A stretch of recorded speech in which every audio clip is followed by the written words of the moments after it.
ভোটের মাঠে জোটের হিসাব দুটো ভাগে ভাগ যেহেতু করেছি, ভোটের মাঠটা আসলে প্রস্তুত হলো কিনা এই কারণে বলছি যে জুলাই জাতীয় সনদের বাস্তবায়নের প্রক্রিয়া, বিশেষ করে বাস্তবায়নের ক্ষেত্রে গণভোটের ইস্যুতে সময় নিয়ে একটা এখন পর্যন্ত যদিও আলোচনা অ্যাপারেন্টলি শেষ হলো বলেই আমরা মনে করছি, যদিও আবারও বর্ধিত আলোচনা হতে পারে মতককে পৌঁছানোর জন্য।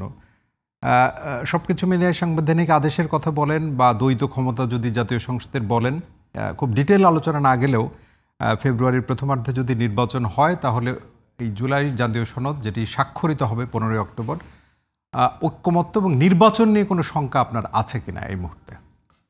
ধন্যবাদ আপনাকে। প্রথমে যেভাবে শুরু করছিলেন তাতে শুনে আমার খুব ভালো লাগছিল যে ভোটের মাঠে জোটের অবস্থা, তার মানে ভোটের মাঠ প্রস্তুত, এখন জোট হবে কি হবে না। কিন্তু পরে যখন বললেন যে মাঠ প্রস্তুত আছে কিনা, তখনই তো আবার সে অশনি সংকেত বা একটা আশঙ্কা থেকেই যায় যে যেহেতু এখানে জুলাই সনদ বাস্তবায়ন এবং লিগ্যাল ফ্রেমওয়ার্ক নিয়ে একটা বিতর্ক গত 2-3 মাস ধরে চলছে।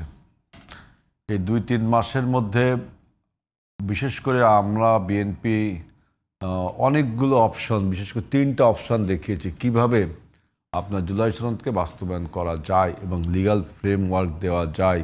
বাস্তবায়ন তো না, লিগ্যাল ফ্রেমওয়ার্ক, বাস্তবায়ন তো পরে হবে। তা এইটা অন্য রাজনৈতিক দল কোনো আস্থা বিশ্বাস পায় না। তার মানে অন্য রাজনৈতিক দল ধরেই নিছে যে ভোট হলে বিএনপি ক্ষমতায় যাচ্ছে, তাই সেই বিশ্বাসটা তারা রাখতে পারছে না যে বিএনপি যদি ক্ষমতায় যায় তাহলে এই আমাদের এই জুলাই সনদ তো ওদের একার সম্পদ না, এটা তো রাষ্ট্রীয় সম্পদ, দেশের জনগণের সম্পদ। জুলাইয়ের যে আপনার 84টা প্রস্তাব জুলাই সনদের আছে এবং একটা পটভূমিও আছে, যাই হোক, এই আস্থা বা অনাস্থা থেকে টাকা শেষ পর্যন্ত চাপিয়ে দেওয়া হলো।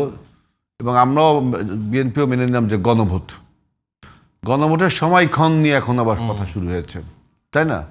সময়ক্ষণ যদি ঠিকও হয়, এখন দেখবেন গতকালকে আরেকটা কথা হচ্ছে পিআর দিতে হবে, আবার সে পুরনো মানে ন্যারেটিভের পর ন্যারেটিভ যে উদ্দেশ্য, তাহলে কি উদ্দেশ্য অনুমান করা যায়? একটা হলো যে নির্বাচনকে পিছিয়ে দেওয়া, আর একটা হলো নির্বাচনকে অনিশ্চিত করে তোলা, আর একটা হলো অন্য কোনো লোকের পাপেট হিসেবে কাজ করা।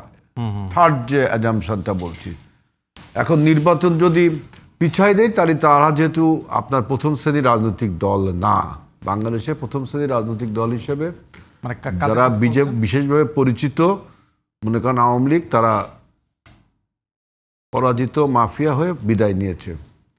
এই জায়গাটা এখন জামাত আরও অন্য এনসিপি তারা নিজেকে ওই রকম মনে করে যে এখন প্রথম শ্রেণীর দল হয়ে গেছে। এনসিপি তো নতুন নিউ একটা দল, সেটা অন্য জিনিস। জামাত নিজেকে মনে করে তারা এখন বাংলাদেশের দ্বিতীয় শ্রেণীর থেকে প্রথম শ্রেণীর দলে উন্নীত হয়েছে। এখন তো মনে করলে হবে না, এই জন্য তার সময় দরকার, তার দল গোছানো দরকার, তার বিভিন্ন রকম শক্তি সঞ্চয় করা দরকার এবং প্রচলিত যে আমাদের রাজনৈতিক দলগুলো আছে এখানটাকে ড্যামেজ করা দরকার।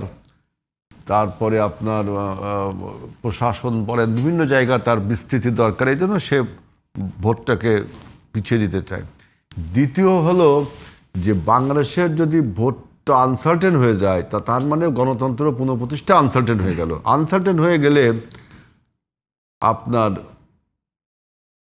বাংলাদেশকে তো 71 একবার স্বাধীন করেছি, এই স্বাধীন তো আপনি দেখছেন যে সেকেন্ড রিপাবলিক, দ্বিতীয় স্বাধীনতা, কত কথা বলে প্রথম স্বাধীনতাকে ড্যামেজ করার জন্য যে বাংলাদেশ শুরু হয়েছে 24 থেকে, এর আগে যে 90 হয়েছে, এর আগে 71 হয়েছে, 69 হয়েছে, আমরা ইভেন 47 যদি ধরেন, সব কিছু ভুলিয়ে তারা 24 থেকে শুরু করতে যায় তারা। সেজন্য তারা একটা অনিশ্চয়তা করে দিলে দেশকে একটা মানে একটা অস্বাভাবিক অবস্থার দিকে ফিরে। আর থার্ড যে অনুমান যে কারো পাপেট কিনা, কারো কথাই তারা চলছে কিনা দেশীয়, কি জন্য শেখ হাসিনা কলকাতায় বসে বলছে যে ডক্টর ইউনূসের নেতৃত্বে কোনো নির্বাচন হবে না, তত্ত্বাবধায়ক সরকার বলছে। হাস্যকর যে তত্ত্বাবধায়ক সরকার তিনিই কবর রচনা করলেন। তিনি আবার সেই তত্ত্বাবধায়ক সরকার চায়। তাহলে এখন যারা ডক্টর ইউনূসের এই নেতৃত্বে যে নির্বাচন, এই নির্বাচনটাকে আশঙ্কাজনক করে তুলছে, অনিশ্চিত করে তুলছে, তাহলে হাসিনার কথা আর যারা তুলছে তাদের কথা এক হয়ে যাচ্ছে। এই বিভিন্ন অনুমান করা যায়।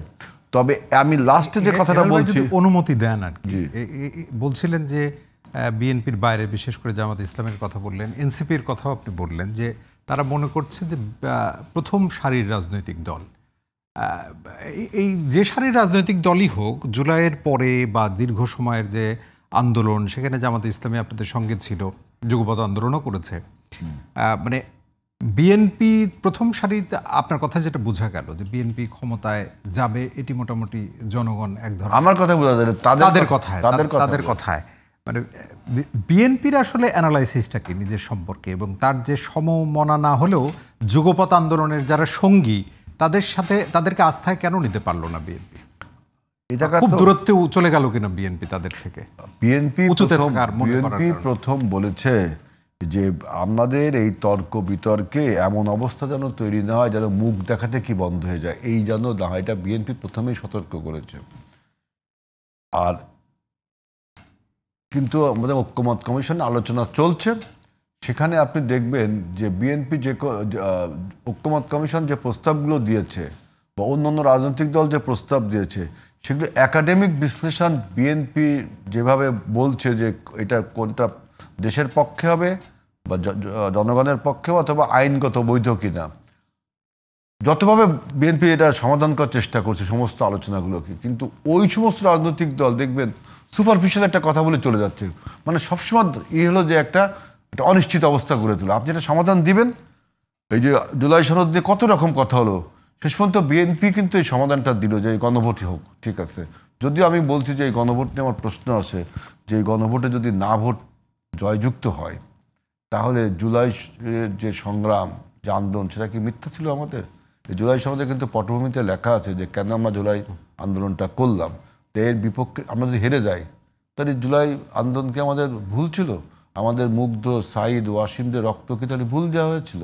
যদি না হেরে ধরে নেন পাশ করবে, হা ভোট জয়যুক্ত হবে, যদি 10% ভোট পড়ে এই জুলাই সনদের বিপক্ষে, তাহলে কি এই 10% লোক মনে করে যে জুলাই আন্দোলন ভুল ছিল, অথচ এই আন্দোলনটা একটা সামগ্রিক আন্দোলন, তাই না? আপনি একে প্রশ্নের মুখে ফেরাবেন কেন? আপনি যদি এখন বলেন 71-এ কি আমাদের মুক্তিযুদ্ধ সঠিক ছিল, এর পক্ষে পক্ষে ভোট দেন, বিপক্ষে ভোট পড়বে না কিছু একটা।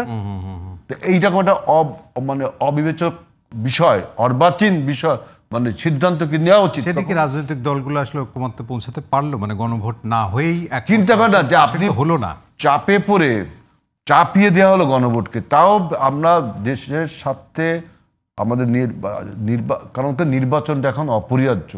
নির্বাচন ছাড়া দেশ যে আপনার ইকোনমিক্স অবস্থা দেখেন, আমাদের স্বাস্থ্য, শিক্ষা, আমাদের রোহিঙ্গা সমস্যা কত নিয়ে, মানে দেশের এখন কর্মসংস্থান হচ্ছে না, যদিও রেমিটেন্স আসছে, কিন্তু লোন সত্য করতে করতে সব টাকা যাচ্ছে।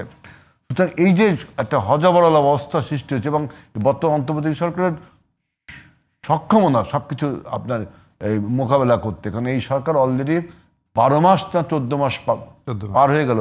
আমার খালি সংস্কার করতে হবে, সংস্কার করতে হবে, কী সংস্কার করবে, কি কোনো কিছু আমি কিন্তু পেলাম না। আমাকে দেখলাম যে বিএনপির 31 দফা সংস্কার প্রস্তাব, মানে বিএনপি না সমস্ত রাজনৈতিক দলের যে 31 দফা সংস্কার প্রস্তাব, এটা তো আমরা ইমপ্লিমেন্ট করব, এবং এই জুলাই সনদে যা কিছু আছে সেটা আমরা ইমপ্লিমেন্ট করব।